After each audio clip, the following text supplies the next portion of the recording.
Welcome to the Uriah Jokes Podcast. Here's a quick joke for ya. I don't shop at Forever 21 because I hate commitment. I mean, like, forever 21. Maybe I want to be 22 one day. Maybe I want to be 23. Maybe if you're forever 21, you're never going to have a birthday. If you never have a birthday, you're never going to have an excuse for all those people that are kind of your friends to feel guilty about not hanging out with you. So no, I do not shop at Forever 21. But you know where I do shop? I shop where it's discounted name brands. I shop at Ross Dress for Less. And I was trying on this shirt, and it was a rugged fit. And when I put it on, it got me a little betcha. Talk about rugged. I'm still not gonna get used to doing a laugh after my joke, even though I still think it's funny, because just the idea of a man sitting alone laughing in his chair sounds like comedy in of its own. And if you look at the dictionary definition of comedy, which I do own a dictionary, which makes me 35% better than most of the people in Alaska.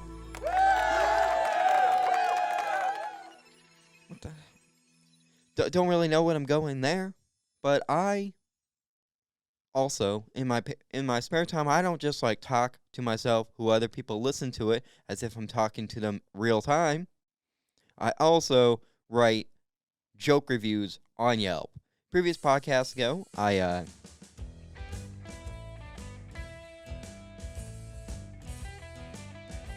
thought I wasn't recording there, and that it just goes to show you how relatively meaningless a lot of this is. The meaning is in the laughter, and the laughter is in the pudding, and the pudding is in the Yelp review, which I'm going to read now. I have joke Yelp reviews I do in my free time, and I always give them like 5 stars, because you gotta do it. And slowly but surely, my reviews are being featured, and the business owners, and this is very funny, the business owners are replying to the Yelps as if they're real. A lot of times, I'm not even going to the place. And if I take pictures, they're horrible pictures because I'm mocking the people. I don't want to get a crowd of people together and Yelp on something and be like, you know what? Those 100 people know better than me about whether or not a restaurant's good. No, I know whether or not a restaurant's good. And I typically go by price. I like a greasy spoon, but I eat it with a fork because I'm a little bit different. So this first one here is the Santa Barbara Public Market. And I gave it 5 stars. And I also, man, it's so hot here. I'm sweating like a vegan in Outback Steakhouse. Oh, I'm sweating like a liberal who forgot to vote. Oh man, I'm sweating like a Republican who didn't register the vote. I'm sweating like a Republican who applied for mail-in voting. I'm sweating like a Democrat who is actually a Republican in disguise as independent, who's in disguise as someone who reads Yelp reviews. But hey, this first one here is the Santa Barbara Public Market. And you can find these if you just look up the reviews online, and you can follow along with me, or you could just follow along with the words that are in my voice. And if you follow me long enough, you will follow me right until this becomes a full-fledged cult. And once it becomes a full-fledged cult, we're able to do whatever the hell we want as long as we fill out the proper forms with the IRS. That's right. Santa Barbara Public Market is exactly what it sounds like.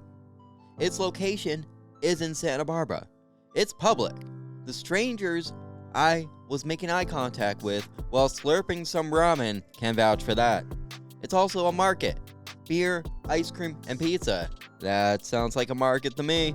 That's why it's called Santa Barbara Public Market. Look at these great photos. I mean, this is photos that someone's gonna see and it's like, you know what? This is called the Santa Barbara Public Market, and he just demonstrated to me the facts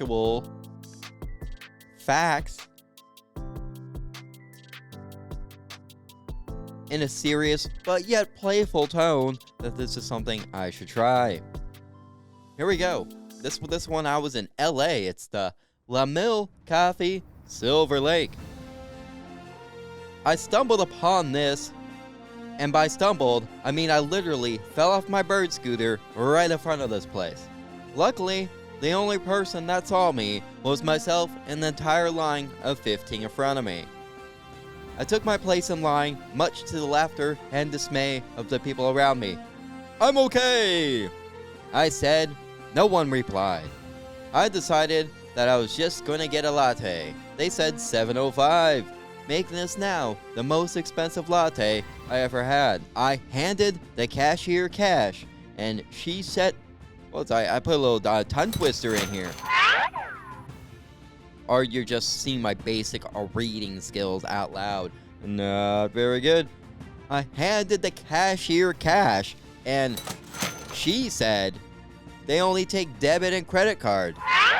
I was not ready for this, but luckily I do have a credit card and debit card. And then I attempted to make a joke. "Look at me using cash like a rebel." She didn't laugh. I sat down, enjoyed the ambiance of music that was playing, because it wasn't Jack Johnson or some other crap. I still have my cash, just sent digital money, and that's not real money. There you go. A bunch of nonsense, except in the long run, this has something to do with whether or not a business will fail or succeed. This is amazing. This is grocery market, bargain market. If you ever been in one of those, they're hyper annoying, but you get hypersonic sales of the close to expired food before you expire yourself as a human being for going into grocery outlet, bargain market. When you go in there, you'll know it's a grocery outlet bargain market because it will tell you 1,000 times over the intercom. Think about the workers there. Hope they get hazard pay, because I go insane hearing that all day long. Other than that, amazing place to buy stuff. What's funny there is I had to correct my grammar. My grammar is not up to par when it comes to leaving Yelp reviews, because I'm showing how little I care, except I'm showing I actually care a lot because I'm willing to put it on a podcast for you to listen to, and hit that like and subscribe button. Grocery market, bargain market, hey. This is Smart and Final. 5 stars. Oh, they're all been 5. I leave 5 stars for everyone, even if I hate the place. Even if I go there, order food, and it doesn't come. I'm like, maybe I just went to a hypothetical restaurant where you hypothetically order something. Well, I think you would theoretically order something, and then you would hypothetically get service. Maybe you would get service, but you wouldn't get what you ordered, making it a real hypothetical restaurant. Look at those words. Dictionary. Smart and Final. I got a 1 funny and I got a 1 cool on this. So how about that? When people say, "Uriah, you're not funny, you're not cool," well, one person on Yelp disagrees with you. And if one person on Yelp disagrees with you, I can say that factually accurate that I am funny and cool, despite wearing a hat that says the Berry Man. $2. Smart and Final review. This is a perfect place for a first date. It sets expectations low while supplying unlimited things to do. You can learn a lot about a person by taking them to a supermarket on a date, even if the date is on a date from the guy from the date program. I feel like a king when I come here because the door is always open for me, which lets me have the line, "The door's open for me because you are a queen." Fast forward 10 years, and now I'm happily divorced and remarried to someone who took me to Whole Foods on a first date, making me whole. I still think about the Smart and Final days of my love life. Guess I finally know why it's called Smart and Final. There is a happy ending to this story, though. My ex-wife now works at Smart and Final, which was always her dream. As long as you don't look her in the eye, you'll get a 5-star service. That's right. Here we go. Man, not a 5-star. Metropolitan Theaters. I've been coming to this theater for more than a decade. It's an old movie theater vibe, with hardly anyone working, but that's what you should expect from an industry that's on life support. I don't really order concessions. I always sit in the front because I'm alone, but still enjoy the scares, laughs, and boos from the audience when I stand up and boo, laugh, and scare them. Metro owns all the movie theaters downtown, which means we'll have to wait for any upgrades. Here's a tip though, ordering tickets and concessions in the same line is a terrible idea and must be changed immediately. I have never run a movie theater, I've never worked at a movie theater, but I know what I'm talking about. I was like a sauna almost there for a second. It's like a sauna in here. I live right by the highway, so I can't open up my windows because then I just hear the cars go by all day long, just all night long, thousands of them. And then I try to make it sound like it's the ocean, but then I hear car crashes. I'm like, this sounds like a Sega.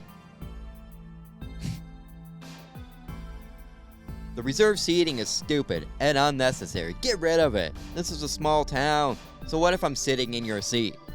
Get there earlier if you want a good seat.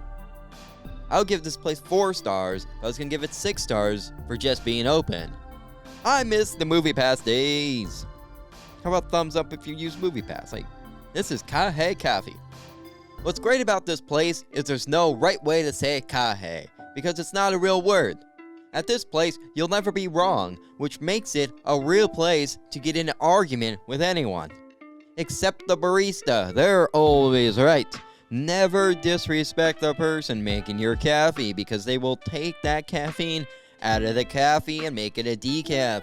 Trust me when I say, don't mess with the people who mess with your food, or they will mess with you, and then you'll be a mess. Hey, look, I could have wrote for Dr. Sis over here. I know how to rhyme because I say the right words again and again. Hey, I ordered a large coffee for $6. I tipped. I'm better than you. I ordered it for here, even though I'm afraid of commitment. It came in a huge glass, much to my surprise. It won't be doing my hands any favors, but it will help with the will to live over the next 3 hours. I got small hands. Being healthy is a mindset. Being addicted to coffee is easier. I've never had the waited lines when I'm here. The only line you have to wait in is the line of flavor when you savor the vanilla iced coffee, spreading your mind in the action. When this happens, anything is possible, as long as you have $6. And this has been the Uriah Jokes Podcast reads previously written Yelp reviews, which I will then say on a podcast for you get the ability to comment on the Yelp reviews that I commented on the business that I went to, putting us into another dimension and another alternative timeline, because I'm creating something out of nothing and then nothing out of something. And when you take that something and create nothing with an unsupportive YouTube comment, or you're taking something and making something more out of it by leaving a like and a positive YouTube comment, means you're adding another timeline. That other timeline is going to be the timeline that this podcast is over.